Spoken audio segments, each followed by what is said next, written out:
Besides tonight being Christmas and the first night of Hanukkah, it's also 50 days since Election Day. 50 days since Americans across the country soundly rejected the Democrats and fully embraced Donald Trump as the 47th president of the United States. He won the popular vote, all the battleground stage, a true mandate with the House and Senate. Despite all of that, they're still concerned about Trump being able to implement his policy and get his nominees for government positions through to the finish line. And it's not just about concern and resistance from the Democrat Party. It's also from Republicans who clearly haven't got the message. I think they're living in the past. Confirmation hearings are set to begin shortly after the new year. Pete Hegseth's hearing for defense secretary is reportedly set for January 14th. But despite the mandate Trump was given by the American people, some Senate Republicans, they could derail his nominations. Elon Musk has been sounding the alarms about this from the start, warning Republicans against standing in Trump's way or in his.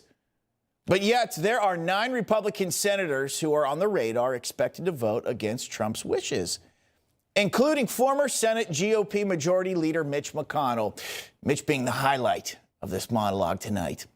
He recently talked about this very issue in a Financial Times article and apparently thinks there's a major issue with the current state of the GOP under Trump's leadership.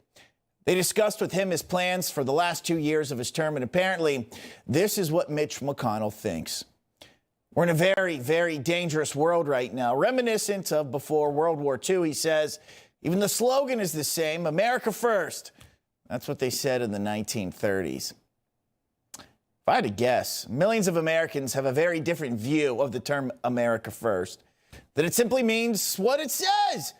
Putting our country first, Mitch, spending our tax dollars on ways to improve our way of life, not wasting our money on a border crisis that should have never happened or funding endless wars with what seems to be no real solution in sight other than waiting for Trump to come in and fix it. And that's why Trump chose people like Pete Hegseth, Tulsi Gabbard, RFK Jr., and many others to make this country the #1 priority. The Financial Times talks about this with McConnell, the wars we're involved in. Here's his view on everything. McConnell is a strong believer in the Ronald Reagan view of the U.S. role in the world, rather than the Trump one. To most American voters, I think the simple answer is, let's stay out of it. That was the argument made in the 1930s, and that just won't work, he says. Thanks to Reagan, we know what does work, not just saying peace through strength, but demonstrating it. Maybe I'm wrong, but I just don't see it that way. Trump showed extremely strong deterrence during his first term. Anyone remember Iran's General Soleimani, the ISIS leader al-Baghdadi? They're dead. Anyone remember the visit he paid to North Korea, Little Rocket Man? What happened after that? Kim Jong-un stopped shooting rockets. He showed up, said, hey, Kim, what's up? Better cut it out, and he did. And anyone remember this? During Trump's first presidency, we had a period of relative world peace. Trump's Ukraine envoy reporting this today that Ukraine was hit with a Christmas Day attack, showing once again that Russia is unrelenting in targeting civilians. They're not afraid of Joe Biden's America. But Trump has said he's going to end the war on day one, and that cannot come soon enough. Even before Trump is in office, he's getting things done on the world stage. He went to France for the reopening of the Notre Dame Cathedral, but he was also working while he was there. He was meeting with world leaders. Here was the headline. Trump is welcomed by Macron to Paris with presidential pomp and circumstance, joined by Volodymyr Zelensky for their talks. He also met with Prince William when he was there, and apparently it went pretty well. Prince William turned into a fanboy. That's the reports when he met Donald Trump in Paris, according to that viral video of their body language. He's also invited China's President Xi to the inauguration. Xi likely won't attend, but I'm just having a hard time seeing how Trump is this isolationist, which he was painted as in that Financial Times article with McConnell. When he's not even president yet, he's already around the world working with other leaders. And I think we all would be stunned if he abandoned our allies around the world. Make them pay their fair shares, yes, but abandon, no, absolutely not. Now, again, the resistance in Washington from members of his own party, something voters we are worried about, but it warrants more conversation beyond just that tonight. Because not only does it involve politicians, the media, as you know, fully complicit. We have seen story after story ripping apart all of Trump's picks.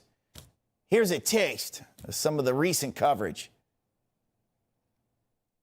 Well, America, I hope you like measles. I don't trust anything that he says because precisely that he'll say anything to be confirmed. When he makes blanket statements like that, it's very clear that he is not qualified. Yeah, I think she's totally unqualified to be a DNI, and I think her positions put her beyond the outermost fringe of American politics. This is not only bad for the men and women who run the FBI. This is not only bad for the rule of law. This is not only bad for the First Amendment. This is not only bad for the United States of America. This is bad for Donald Trump. Okay.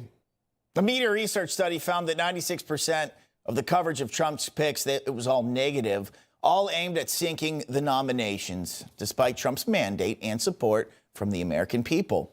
Legacy media throwing everything they've got at him plus some. And Elon Musk might be onto something here, though I doubt this is going to surprise anyone anywhere. Legacy media is made up by the far left. Only 3% of journalists are Republicans. So when legacy media, big media, whatever name you want to give these people, when they miss the mark on just about everything, when they can't comprehend why voters put Trump back into office, it's obvious. These media companies are comprised of the same type of people with the same type of education, with the same type of worldviews. And I'll tell you what, they're not the views of the average, everyday, hardworking American who want to put this country first. We want cities, we want towns that are safe, that are free of drugs, tax money spent on us, and fairness maybe at some point in the media. So while Trump is set to put America first, something supported by the majority of Americans, he's forced to battle Democrats, Republicans, the media to carry out what we voted for. None of this is going to be easy, everybody.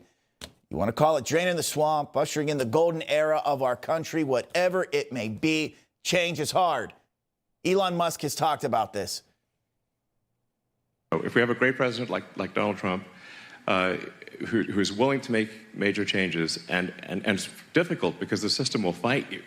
You know, the system's not going to be like, oh yeah, no, totally, we're totally happy being smaller. that will not be, like the sort of antibody reaction of the system will be quite severe. But we do have a window that has been opened. Trump is obviously leading the charge, but a lot of people are on board the train now as well. So I need y'all, do me a favor, do not get off of it. The rhinos, they're going to fight. The Democrats, they will eventually come up with some type of message after the big loss, and mainstream media will follow lockstep in suit from the DNC, whatever the messaging is, like they always do. We all need to stay fired up just as we were to vote on November 5th.